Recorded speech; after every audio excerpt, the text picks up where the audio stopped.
전 남친이나 전 여친한테 가스라이팅 당하고 뒤통수 맞았던 경험들이 꼭 있다? 얘네들은 한 번 좋아하기 시작하면 이프제들은 누구에게나 좋은 사람으로 남고 싶어 하고 자기 얘기를 잘 하지 않기 때문에 속을 좀 알기 어려운 스타일이에요. 그냥 알아서 가까워지겠지, 시간이 지나면 가까워지겠지 하고 있으면 가까워지는데 한참이 걸린다고. 그래서 준비한 이번 MBTI 심화 버전 시리즈 ISFJ의 호감 시그널부터 그들이 빠지는 플러팅 포인트까지 빠밤! 첫 번째, 연애에 필요한 ISFJ의 심층 분석. 이프제들은 정이 깊은 스타일이라서 한 번 연애를 시작하고 한 3개월까지 서로가 적응했다면 쉽게 이별을 생각하지 않는 장기 연애주의자들이 많아요. 만약에 이때 만난 사람이 성숙한 사람이라면 안정적으로 쭉 연애를 할 수 있겠지만 세상엔 내로남불 시전에 이기적인 사람들도 많잖아. 잘못된 사람을 만났더라도 한 번 마음을 준 사람하고는 참을 수 있는 한계까지 최선을 다해서 참고 맞추려고 하기 때문에 ISFJ들의 과거 연애를 보면 안 좋은 사람을 만나서 꽤 오랫동안 가스라이팅을 당해온 사람들도 많고 안 좋은 연애를 오래 지속해온 사람들이 있어요. 그러니까 이 나쁜 관계들이 장기적으로 이어지고 나중에 헤어질 때 보면 뒤통수 맞았다는 상처가 엄청나게 커지게 되겠지. 이런 경험들 때문에 더욱 가까운 관계, 그러니까 연애를 하기 전에 사람을 알아가는 시간을 오래 두게 되는 거예요. 썸 탈 때도 보면 자기 얘기를 먼저 꺼내지 않는 것도 일종의 자기 방어인 거야. 그래서 여러분이 이프제를 만나면서 얘는 왜 내가 물어야만 자기 얘기를 하지? 왜 자기 얘기를 잘 안 하려고 하지? 라는 생각을 하게 된다면 이건 철벽이 아니라 ISFJ를 만난 사람들이 대체적으로 겪는 일이다 라고 생각하면 돼요. 나는 개인적으로 이프제들이랑 생각하는 것도 표현하는 것도 다 다르다 보니까 ISFJ들을 만날 때 나만의 기준으로 걔네의 호감을 판단하지 않거든요. 대신 얘가 알아서 자기 얘기를 해준다? 그러면 단순히 알고 지내는 사람 그 이상의 호감을 나한테 가지고 있다라고 생각하는 그 IFJ용 호감 표준 기준이 있어. ISFJ들은 눈치를 많이 보고 걱정이 많은 편이라서 자기가 속 얘기를 해놓고도 걔가 나를 이상한 사람이라고 생각하면 어떡하지? 메리가 다른 데서 내 얘기를 하면 어떡하지? 그래서 애초에 진짜 괜찮은 사람이 아니라면 나서서 자기에 관한 얘기를 잘 하지 않는단 말이야. 그러니까 이프제가 자기에 관한 얘기를 얼마나 많이 하는지, 친구한테 서운한 일, 회사에서 빡치는 일에 대해서 얼마나 얘기를 하는지로 이프제가 여러분을 괜찮은 사람이라고 생각하고 있는지를 알 수 있는 거예요. 친구 사이에서도 이 팁은 은근히 유용하다. 두 번째, ISFJ의 이상형. 이프제들의 이상형은 쉬운 것 같은데 쉽지 않다는 게 함정이에요. 전반적으로 이프제들은 이 선한 인상을 좋아하거든요. 남자라면 든든하고 자상한 이미지, 여자라면 청순하거나 여자여자한 전형적인 여성상을 좋아한단 말이야. 그래서 만약 여러분이 화려하고 막 생케의 이미지를 가졌다면 이프제를 만날 때 다정한 행동을 보여주면서 내가 보이는 것과 좀 다른 사람이다 라는 걸 드러낼 필요가 있어요. 절대 어렵게 생각하지 마. 예를 들어 가게 같은 데 들어갈 때 이프제가 먼저 들어가도록 문을 열어주는 건 담백한 플러팅을 좋아하는 이프제들한텐 좀 과한 느낌이 있을 수 있거든요. 그 대신 여러분이 문을 열고 먼저 들어가서 이 문을 잡아주고 있는 다정함이라면 충분히 매력적으로 보일 수 있다는 거야. 이건 살짝 배려의 영역 같거든.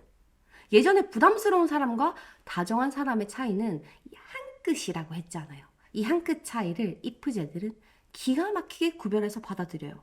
그래서 본격적으로 나 너한테 잘 보이려고 하잖아 하는 것보다 생활에서 묻어나는 배려를 잘 보여준다면 이미지가 어떻든 호감을 얻기가 쉬워요.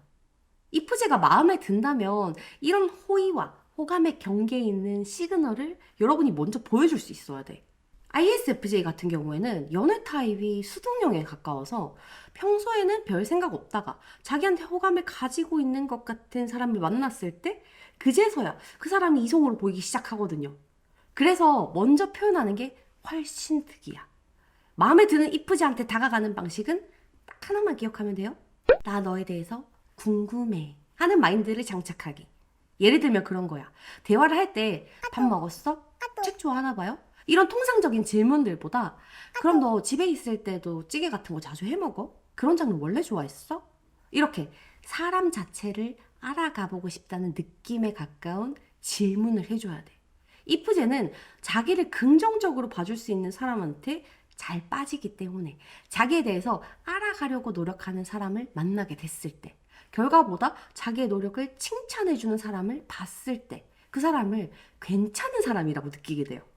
사실 이것만 해도 썸 타는 데까지는 문제가 없는데, 연애로 여러분이 넘어가고 싶다면 헌신, 다정함, 세심함, 이 세 가지 키워드를 기억해 놓는 게 좋아. ISFJ들은 단순히 좋아서 연애를 시작하는 게 아니라 앞으로 계속 연애를 할 수 있는 안정적인 사람과 연애를 하고 싶어 하거든요. 그때 필요한 게 이 세 가지란 말이야. 이것만 들으면 그냥 잘해주면 되는 거 아닌가? 쉬운데? 할 수 있어도 아까 이프제 이상형이 쉽지만 어렵다고 말한 이유는 따로 있어요. 지금 말한 이 모든 것들을 이프제가 부담스럽지 않은 선에서 해야 한다는 게 함정이야. 막 잘해준다고 되는 게 아니라 선을 지켜서 해주는 게 필요하다는 거죠. 그 선은 개인마다 좀 다르기 때문에 여러분이 이프제를 좋아하고 있다면 대화를 하면서 얘의 선이 어디쯤에 걸쳐져 있는지를 파악해야 돼요. 전반적으로 다정하게 말하는 센스가 있는 사람들, 매너가 있는 사람들 같은 경우에는 이프제를 홀리기 가장 쉬운 사람이 되는 거지. 솔직히 이프제가 눈이 아주 높은 편은 아니라서 여기 알려주는 거 반만 해도 먼저 호감이 있다는 티를 내기 시작할 건데, 그럼 얘네들이 어떻게 티를 내야 되는지는 우리 알고 있어야 되겠다, 그죠? 마지막 세 번째, ISFJ의 찐 호감 시그널. 이프제는 상대가 자기한테 호감이 있다는 걸 눈치채게 됐을 때 여기 이쁘지? 우리 다음에 커피 마시러 가자. 이런 식으로 직접적인 플러팅을 할 수 있는 애들이에요. 근데 그 사람이 자기한테 호감이 있는지 없는지 잘 모를 때는 좀 더 우회해서 인스타 댓글이나 스토리 답장으로 이런 데도 있었어? 나도 이런 데 얼마 전에 가보려고 했었는데 간접적 플러팅을 해. 나는 이것보다 훨씬 더 간접적으로 여럿이 모인 자리에서 자기가 마음에 드는 사람이 생겼을 때 친구 찬스를 이용해가지고 자연스럽게 만날 기회를 만드는 애들도 봤어. 소개팅이라면 주선자를 통해서 자기 얘기가 들어가는 애들도 봤고, 은근히 제3자를 잘 움직이는 게 이프제들이에요. 여튼 이렇게 둘이 만나는 거 말고 대화를 할 때 호감 시그널을 보자면 이프제는 자기가 받고 싶은 것들을 호감 있는 사람한테 해준다고 보면 돼. 유독 세심하고 다정해진다는 거죠. 얘네들은 남들이 자기를 어떻게 생각할지 몰라서 함부로 행동하지도 않고 굳이 남이 부탁하지 않으면 나서서 간섭을 하는 스타일도 아니거든요. 근데 호감 있는 사람한테는 알아서 도와주려고 하고 뭔가 챙겨주는 영역이 늘어나게 돼요.